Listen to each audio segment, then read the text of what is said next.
கேரள மாநிலம் ஆலப்புழா மாவட்டத்தில் ஒரு 13 வயது சிறுமி தன்னுடைய 67 வயசு தாத்தாவை தன்னுடைய சக நண்பர்கள், அதாவது தன்னுடைய வயதுக்கு இணையான அல்லது கொஞ்சம் மூத்த பதின்பருவ நண்பர்களை வச்சு அவரை கொன்று வீட்டில் நகையை திருடின செய்தி கிட்டத்தட்ட கேரளாவை உறைய வைத்திருக்கிறது. கேரள முதல்வர் சதீஷன், கேரள முதல்வர் இல்லை, உள்துறை அமைச்சர் நினைக்கிறேன், அவர் ரியாக்ட் பண்ணியிருக்காரு. எப்படி 13 வயசு குழந்தைகளுக்கு இப்படி ஒரு வன்முறை எண்ணம் வருது அப்படிங்கிறது குறித்து ஆய்வு நடத்தப்படும் அப்படின்னு சொல்லியிருக்காரு. இந்த செய்தி பார்க்கும்போது அது தமிழ்நாட்டில் பெரிய அளவில் அது பகிரப்படலை. ஆனால் பெரும்பாலும் சோஷியல் மீடியாவில் இந்த செய்தி கொஞ்சம் பரவலாக்கப்பட்டது. சன் நியூஸில் இதில் எல்லாம் அந்த நியூஸ் கார்டு அதிகம் பகிரப்பட்டதை பார்த்தேன். நமக்கு கொஞ்சம் பழகிருக்கலாம். ஏன்னா குழந்தைகள் ஈடுபடுகிற வன்முறை அப்படிங்கிறது நமக்கு ரொம்ப இயல்பாக கேஷுவலாக பழகினது தான். சமீப காலமாக அல்லது கொஞ்சம் நீண்ட நாட்களாகவே ஒரு வருஷமாகவே நாம் செய்திகளை பார்க்கும்போது அதில் சிறார்கள் பங்களிப்பு குற்றங்களில், தீவிரமான குற்றங்களில் சிறார்கள் பங்களிப்பு அப்படிங்கிறது ரொம்ப காமனாக இருக்கிறது. அதுவும் ரீசெண்ட் டேஸில் கொலைகள், இளைஞர்கள் மத்தியில் நடக்கிற சண்டையும் கொலைகளும் ரொம்ப அதிகரிச்சிருக்கிற நேரத்தில் இப்படிப்பட்ட ஒரு செய்தி பெருசாக கவனம் பெற வாய்ப்பில்லை அப்படிங்கிறத என்னால் உணர முடியுது. ஆனால் பிற சண்டைகள், பிற கொலைகள், சிறார்கள் ஈடுபடுகிற பிற குற்றங்களோடு ஒப்பிடும்போது இந்த குற்றம் முற்றிலும் வேறுபட்டது. ஏன்னா இந்த குற்றத்தில் சம்மந்தப்பட்டிருக்கிறவங்களோட சிம்டம்ஸை நீங்கள் கண்டுபிடிக்க முடியாது. வயலன்ஸை ஈடுபடுற ஒரு குழந்தையோட அறிகுறிகளை நம்மளால் கண்டுபிடிக்க முடியும். இந்த இடத்தில் நடந்திருக்கிற குற்றங்கிறது இது போன்ற வழக்கமான வன்முறைகளிலிருந்து முற்றிலும் மாறுபட்டிருக்கு. 13 வயசு பொண்ணு தன்னுடைய நண்பர்களை கூப்பிட்டு, நண்பர்களுக்கு ஃபோன் பண்ணி, அவங்க வெளியூர்லேருந்து ட்ரெயினை பிடிச்சி வந்திருக்காங்க. மோஸ்ட் ப்ராபப்ளி அவர்கள் இன்ஸ்டாகிராம் மூலமாக பழகிருக்கிறதுக்கான வாய்ப்பு அதிகம். ஏன்னா இந்த செய்தி அவங்க ஏதோ எக்ஸ்பிரஸ் ட்ரெயினை பிடிச்சி தான் இங்கே வந்திருக்கிறாங்க. கொல்லம்லேருந்து அவங்க அலப்பி வந்திருக்கிறாங்க இந்த கிராமத்துக்கு. இங்கே வந்திருக்கிறாங்க. வந்தவர்கள் வெண்டிலேட்டர் வழியாக உடச்சி உள்ளே வந்து ஒருவர் உள்ளே இறங்கின பிறகு இன்னும் 2 பேரை உள்ளே வர வச்சு அவங்க தாத்தாவை கட்டி போட்டு அடித்து கொலை பண்ணியிருக்காங்க. இந்த குற்றம் நடக்கும்போது அந்த பொண்ணு இன்ஸ்டாகிராம் வழியாக லைவில் அதை பார்த்துருக்காங்க. ஆன்லைனில் அதை லைவில் பார்த்துருக்காங்கன்னு ஒரு செய்தி போலீஸ் தரப்புலேருந்தே சொல்லப்படுது. இது கேரளாவோட ஊடகங்களில் செக் பண்ண வகையில் நான் இதை சொல்கிறேன். ரொம்ப கிளம்பி வந்திருக்கிறாங்க, ரொம்ப தெளிவாக திட்டமிட்டு வீட்டுக்குள்ளே போயிருக்காங்க. அந்த வீட்டில் அந்த பொண்ணு இல்லை, அந்த பொண்ணு வெளியில் இருக்காங்க. அந்த வீட்டில் தங்கி இல்லை, அவங்க வெளியில் நண்பர் வீட்டில் படிக்க போகிறேன்னு சொல்லிட்டு அந்த பொண்ணு போயிருக்காங்க. அந்த பொண்ணோட பாட்டி, அம்மா அடுத்த பிரசவத்துக்காக போயிருக்காங்கன்னு நினைக்கிறேன். இன்னொரு குழந்தை பிறப்புக்காக போயிருக்காங்க. பாட்டி கூட பார்த்துக்கிறதுக்காக போயிருக்காங்க. தாத்தா மட்டும் தனியாக இருக்கார். தனியாக இருக்கிற காலத்தை கண்டுபிடிச்சி வீட்டுக்குள்ளே எப்படி வரணுங்கிறத சொல்லி அந்த கொலையை லைவில் பார்த்துட்டு நகையை திருடிட்டு போக சொல்லியிருக்காங்க. இந்த குற்றத்தினுடைய நோக்கம் இந்த பொண்ணுக்கு ஒரு ஐஃபோன் வாங்குறது, அந்த பசங்களுக்கு ஒரு பைக் வாங்குறது. ஸோ நடந்த குற்றத்தை எடுத்து ஓரம் வச்சுட்டு இதில் இந்த செயலை தூண்டியது எது அப்படின்னு நீங்கள் பார்த்தீங்கன்னா, ஐஃபோன் வாங்கணுங்கிற ஒரு ஆசை, அது பொருளை திருடுறதுக்கு, அந்த வீட்டில் நகை இருக்குங்கிறது தெரியும், ஆள் இல்லாத போது திருடணும். அதன் பிறகு இவர் ஃபோன் யூசேஜை கண்டிச்சார் தாத்தா அப்படின்னு ஒரு செய்தி சொல்லுது. அந்த பொண்ணு இவர் மீது பேட் டச் பண்ணார் அப்படின்னு ஒரு குற்றம் சாட்டினதாக ஒரு செய்தி.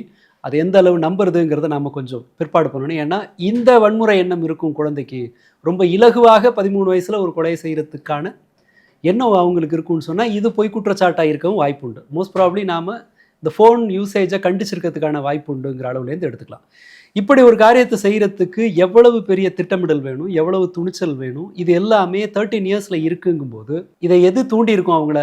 ஆப்வியஸ்லி ஒரு சோஷியல் மீடியாவில் இன்னொரு பசங்களோட கான்டாக்டு, அந்த பழக்கம், அவங்க தீவிரமாக இது குறித்து விவாதிக்கிற அளவுக்கு அவங்களுக்கு கிடைச்சிருக்கிற ஸ்பேஸு, செல்ஃபோன் வாங்கிக்கிற, பைக் வாங்குகிற பேராசை, இது எல்லாமே சேர்த்து தான் ஒரு குழுவாக இருக்கிற மாணவர்களை ஒரு பெரும் குற்றத்தை நோக்கி தள்ளுது. ரைட், இப்போ நாம் நம்முடைய சூழலுக்கு வருவோம். இந்த க்ரைட்டீரியா அநேகமாக இந்தியாவில் இருக்கிற, குறிப்பாக தமிழ்நாட்டில் மிடில் கிளாஸ் நிறைய இருக்கிற தமிழ்நாட்டில் இருக்கிற பெரும்பாலான குழந்தைகளுக்கு இது பொருந்தும். ஒரு ட்ரக் அடிக்டை கண்டுபிடிக்கிறோமா அப்படின்னா அது ஒப்பீட்டளவில் ஈஸி. ஏன்னா அவங்க வீட்டிலேருந்து விட்ரா பண்ணுவாங்க, கண்ணை பார்த்து பேச மாட்டாங்க, ஒதுங்கி இருப்பாங்க, ரூமில் அடைச்சிட்டு இருப்பாங்க, உடம்பு வீக்காகவும், கண்ணு உள்ளே போயிருக்கும், தூக்கம் இருக்காதோ அல்லது வேறு சேர்ந்துருக்க குரூப்பு மாறி இருக்கும். இதை போல் பல்வேறு அறிகுறிகளை கொஞ்சம் கவனம் செலுத்தினா ஒரு பெற்றோரால் கண்டுபிடிச்சிட முடியும். இல்லை வயலன்ஸ் அவங்க நடத்தையில் இருக்குது அப்படின்னு சொன்னால் ஒரே நாளில் கட்டை எடுத்துகிட்டு போய் யார் மண்டையும் ஒருத்தன் உடச்சிட மாட்டான். அதுக்கு முன்னாடியே வாய் சண்டை போட்டிருப்பாங்க, ஸ்கூலில் கையால் அடிச்சுக்கிற பிரச்சனை இருந்திருக்கும், அல்லது கூட இருக்கிறவங்களோட வன்முறையில் ஈடுபட்டிருக்க வாய்ப்புண்டு. இது போன்ற குழந்தைகளை நடத்தையை நாம் கண்டுபிடிச்சிட முடியும். ஆனால் இவ்வளவு நிதானமாக திட்டமிட்டு ஆட்களை திரட்டி அவங்களுக்கு வேண்டிய ஷேருக்கு பேசி ஒரு 4.5 பவுன் திருடி அதில் அந்த பசங்க பிடிச்சது எப்படின்னா, இந்த இந்த குழந்தைகள் அரெஸ்ட் பண்ணப்பட்டது எப்படின்னா, செல்ஃபோன் சிக்னலு, அதன் பிறகு ஒரு மோதிரத்தை, திருடின மோதிரத்தை கொண்டு போய் கொல்லத்தில் ஒரு அடகு கடையில் விற்றுருக்காங்க. இதை வச்சு தான் கண்டுபிடிச்சிருக்குது. இந்த இந்த இந்த இது அடிப்படை காரணங்கள் இருக்குது இல்லைங்களா? அதாவது பேராசை, ஒரு ஐஃபோன் வாங்கணுங்கிற ஆசை, அது வேற எங்கேருந்து சப்ளை ஆகிருக்கும்? ஸ்கூல்லேருந்து இருக்க வாய்ப்பு இல்லை. அவர்கள் பயன்படுத்துகிற சமூக ஊடகத்துலேருந்து தான் இருக்க வாய்ப்பு இருக்கும். அதிகம் பாவிக்கிற சமூக ஊடகம் இது இன்ஸ்டாகிராம் தான். லவ் பண்ணுறதுக்காக இருக்கட்டும், அவங்க செய்தி தெரிஞ்சுக்கிறதுக்காக இருக்கட்டும், குரூப்பு சண்டை போடுறதுக்காக இருக்கட்டும், தங்களோட அடையாளத்தை காட்டுவதற்கான இருக்கட்டும், கிட்டத்தட்ட மாணவர்களுக்கான ஒரு சந்து மாதிரி அது ஆயிடுச்சு. அதோட இன்னொரு ரிஸ்கி சைடு என்னன்னு சொன்னால், அவங்க எந்த பபுளில் இருக்காங்கங்கிறத நம்மளால் கண்டுபிடிக்கவே முடியாது. 10 வயசு குழந்தைக்கு சர்வசாதாரணமாக இன்ஸ்டாகிராம் பயன்படுத்துகிற அதிகாரம், சுதந்திரம் இங்கே இருக்குது. அவங்க அதுக்குள்ளே என்ன உரையாடுறாங்கங்கிறது நமக்கு தெரியாது. வெளியில் இயல்பில் எல்லா பிள்ளையும் கேம் ஆடுற மாதிரி, எல்லா பிள்ளையும் ஃபோன் வச்சுட்டு இருக்க மாதிரி என் பிள்ளையும் ஃபோன் வச்சுட்ருக்குன்னு நம்மளால் நம்பிட முடியும். அப்போது அவங்க எந்த குரூப்பில் சேர்றாங்க, எந்த மாதிரியான செய்திகளை அவங்க பரிமாறுறாங்கங்கிறது பெற்றோர்கள் கண்ணுக்கே தெரியாது. இன்ஃபேக்ட் இது ஒரு பெரும் குற்றமாக மாறிய பிறகு தான் நம்மளால் இத்தகைய ஒரு பிரச்சனையை கண்டுபிடிக்கவும் முடியும். அப்படி பார்க்கும்போது இத்தகைய சம்பவம் எந்த தெருவில் வேணாலும் நடக்க வாய்ப்பு இருக்குங்கிறது தான் யதார்த்தம். ஏன்னா அடிப்படை காரணங்கள் எல்லா இடத்துலையும் ஒன்றா இருக்குது. லிமிட்டில் சக்ஸஸ் இன்ஸ்டாகிராமுக்கு, யார் கூட வேணால் பழகலாங்கிற அதில் இருக்கிற ஸ்பேஸு, அதன் பிறகு பேராசை அநேகமாக எல்லா சைட்லேயும் அந்த அப்வர்டு கம்பேரிசன் தான் இந்தியா முழுக்க சோஷியல் மீடியா ஸ்ப்ரெட் பண்ணுறது, உலகம் முழுக்க. பட் இந்தியா அதில் கொஞ்சம் ஸ்பெஷல். நம்ம எப்போதுமே ஒரு அடுத்த நமக்கு மேலே இருக்கவங்களை பார்த்து வயிறு எறியுதுங்கிறது இந்த ஸ்ட்ரக்சரில் பெருமளவு ஊறி இருக்குங்கிறதுனால, மிடில் கிளாஸினுடைய கோர் பிலீஃப் சிஸ்டத்திலே அது இருக்குங்கிறதுனால இது எல்லாத்தையும் குழந்தைகளுக்கு சப்ளை பண்ணுது. குழந்தைகள் ஒரு விஷயத்தை சுலபமாக இமிட்டேட் பண்ணுறவங்க, அவங்களுக்கு இது போன்ற செய்திகள் ரொம்ப சீக்கிரமாக கொண்டு போய் சேர்க்கப்படுது. எந்த செய்தி என் பிள்ளைக்கு போய் சேருதுன்னு பார்க்குறதுக்கான அக்கறையும் நம்மக்கிட்ட கிடையாது, சிஸ்டமும் நம்மக்கிட்ட கிடையாது. ஆப்வியஸ்லி பலருக்கு அதுக்கு நேரமும் கிடையாது. நம்ம டெக்னாலஜிக்கலாக நமக்கு தெரியவும் தெரியாதுங்கிறதுனால இதில் பெற்றோரை முழுக்க குறை சொல்கிறது என்னோட நோக்கம் இல்லை. பட் நம்ம கண்ணு முன்னாடி இதெல்லாம் நடந்துகிட்டே இருக்குது. ஏன் இது வந்து வெறுமனே குழந்தைகளுக்கு மட்டும் இல்லை. இன்றைக்கி நீங்கள் வந்திருக்கிற செய்திகளை பார்த்தீங்கன்னாலே 4 கொலை செய்தி தினகரனில் நடுப்பக்கத்தில் இருக்குது. இது நாளோட அந்த பேட்டர்னை பார்த்தீங்கன்னு வச்சுக்கோங்களேன். இங்கே ஒரு வன்முறை எண்ணம்ங்கிறது அடல்ட்டுங்கள்கிட்ட, பெரியவங்ககிட்ட எவ்வளவு சாதாரணமாக ஊறி இருக்குன்னு தெரியும். சண்டை போட்டு பிரிஞ்சிருக்கிற கணவன் மனைவி, அவங்க 2 பேரும் திரும்ப சமாதானம் பண்ணி சேர்றாங்க. மகனோட பிறந்த நாளுக்கு ட்ரெஸ் எடுக்க போகிறாங்க. போயிட்டு வரும்போது, இது கிருஷ்ணகிரி பக்கத்தில் நடந்திருக்கு, கிளமங்கலம். போயிட்டு வரும்போது மனைவிக்கும் கணவனுக்கும் சண்டை, ஒய்ஃபு கத்தி எடுத்து வீட்டுக்காரரை குத்துறாங்க. அந்த கத்தியை பிடுங்கி ஹஸ்பண்டு ஒய்ஃபை குத்துறாரு, மனைவி இறந்தாச்சு. வீட்டுக்காரர் போய் அட்மிட் ஆகிருக்கார். கோயம்புத்தூரில் வெறும் வாய் தகராறில் மட்டும் 2 மர்டர் நடந்திருக்கு. நேற்று மட்டும் வாய் தகராறில். அது இல்லாமல் முன்பகையோட இன்னொரு தகராறு. அது 3வது வந்து நண்பர்கள் குடிச்சிட்டு சண்டை போட்டு கொலை வரைக்கும் போயிருக்கு. ஸோ வன்முறை அப்படிங்கிறது கிட்டத்தட்ட பெரும்பாலானவர்கள் இயல்பில் மிக்ஸ் ஆகிடுச்சுங்கிறது ஒன்று. இந்த வன்முறை எண்ணம் சிறார்கள் மனசில் திணிக்கப்படும் போது அவங்களுக்கு அதோட கான்சிக்வன்சஸை மதிப்பிட தெரியாது. ஒரு போலீஸ் நடவடிக்கை எப்படி இருக்குங்கிறது தெரியாது. அவங்க சினிமாவை பார்த்தோ வெப்சீரிஸை பார்த்தோ ஒரு குற்றத்தை செஞ்சுட்டு ஈஸியாக தப்பிச்சுக்கலாம் அப்படின்னு நினைப்பாங்க.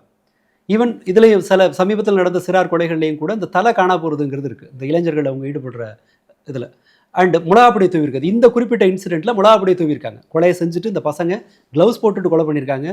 ரிமெம்பர், அடல்ட் இல்லை, அவங்கெல்லாம் டீனேஜர்ஸ். அவங்க வெளியூர்லேருந்து வந்து இந்த கொலையை செஞ்சுருக்காங்க தைரியமாக. கையில் க்ளவுஸை மாட்டிக்கிட்டு வீட்டில் மிளகாப்பொடி தூவி எல்லாத்தையும் தொடச்சிட்டு மிளகாப்பொடி தூவிட்டு போயிருக்காங்க. இதெல்லாம் சினிமாலேருந்து வர்றது. பட் சினிமா காட்ட தவறுகிற ஒரு முக்கியமானது என்னென்னா, ஒரு விசாரணை அநேகமாக இந்த மாதிரியான சம்பவங்களில் 99.9% ஆளை ட்ராக் பண்ணுவாங்க. ஒரு எளிமையான உதாரணம் பார்க்கலாமே. அந்த ஜெயங்கொண்டம் சைடுலேருந்து சில ஆண்டுகளுக்கு முன்பு ஒரு பெண் காணா போகிறாங்க. காணா போகிற வழக்கு பதிவு செய்யப்படுது. போலீஸ் வழக்கமான அலட்சியத்தோடு அந்த வழக்கை விசாரிக்கவே இல்லை.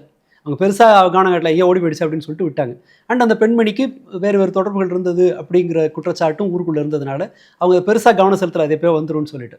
அதன் பிறகு என்ன நடந்திருக்குன்னு சொன்னால், இந்த பெண்மணி ஒரு டிரைவரோட ஊரை விட்டு போயிருக்காங்க. அந்த டிரைவர் மகாராஷ்டிராவுக்கு லாரியை ஓட்டிட்டு போன இடத்துல மகாராஷ்டிராவில் ஒரு சண்டை நடக்குது இவங்க 2 பேருக்கும். அந்த சண்டையில் அந்த பொண்ணு கொல்லப்படுறாங்க. சண்டை போட்டு செத்தாங்களா இல்லை இன்டென்ஷனலாவாங்கிறது தெரியாது. இந்த அம்மா செத்து போச்சு. அதன் பிறகு அந்த பிணத்தை எரிச்சிட்டு இவர் லாரி ஓட்டிட்டு வந்துடுறார். இங்கே வழக்கு காணா போன வழக்கு கண்டுபிடிக்கப்படவே இல்லை. அதை அப்படியே விட்டுட்டாங்க. ஆனால் இன்னொரு இடத்துல பாதி எரிஞ்சு போன பிணத்தை மகாராஷ்டிரா போலீஸ் கைப்பற்றுது. அங்கே சுற்று வட்டாரத்தில் விசாரித்ததன் வகையில் ஒரு டிரைவர் ஒரு லேடியோட வந்திருக்காருங்கிற செய்தி பார்த்து அவங்க எங்கே போனாங்க, எதன் பிறகு அதெல்லாம் இல்லைங்கிறத விசாரித்து இந்த ஆள் தான் பண்ணியிருப்பான்னு நேராக அவங்க இங்கே வந்து ஆளை தூக்கிட்டாங்க. அதன் பிறகான விசாரணைகளில் இங்கே இருக்கிற கேஸை அங்கே மெர்ஜ் பண்ணி ஆளை பிடிச்சாச்சு. இது ஒரு சின்ன உதாரணம் தான். பெரும்பாலும் போலீஸால் இது போன்ற குற்றங்களை ரொம்ப சுலபமாக ட்ராக் பண்ணிட முடியும். பட் ஒரு மரணத்தை ஒரு குற்றத்தை இலகுவாக்குற இன்ஸ்டாகிராமால் விசாரணை அமைப்புகளை வந்து இலகுவாக பசங்கள்கிட்ட சொல்லித்தர முடியாது.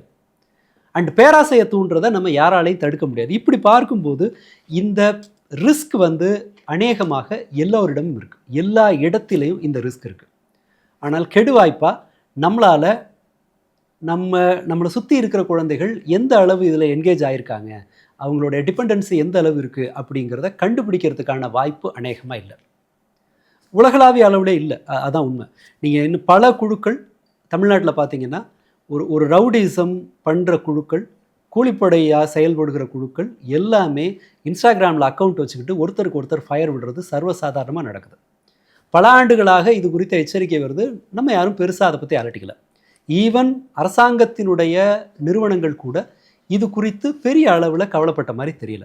பட்டாக்கத்தியோட கேக் வெட்டுறது, ரோட்டில் கலாட்டா பண்ணுறது, சிறிய சிறிய சண்டைகளை தன்னோட பேஜில் போட்டு ஒரு ஃபயர் விடுறது, அல்லது ரவுடீச குழுக்களுக்கு ஃபயர் விடுற ஆட்கள் ஜாமீனில் வரும்போது அவனுக்கு ஃபயர் விடுறது, இது போன்ற வண்டியில் கெத்தாக உட்காந்துக்கிறேன்னு ஓனா மாதிரி இருக்கவன்லாம் கெத்தாக உட்காந்துக்கிறேன்னு சொல்லிட்டு காரில் ஏறி வீடியோ போடுறது, இதை மாதிரியான ஏராளமான ஆதாரங்கள் இன்ஸ்டாகிராமில் கொட்டி கிடக்கு.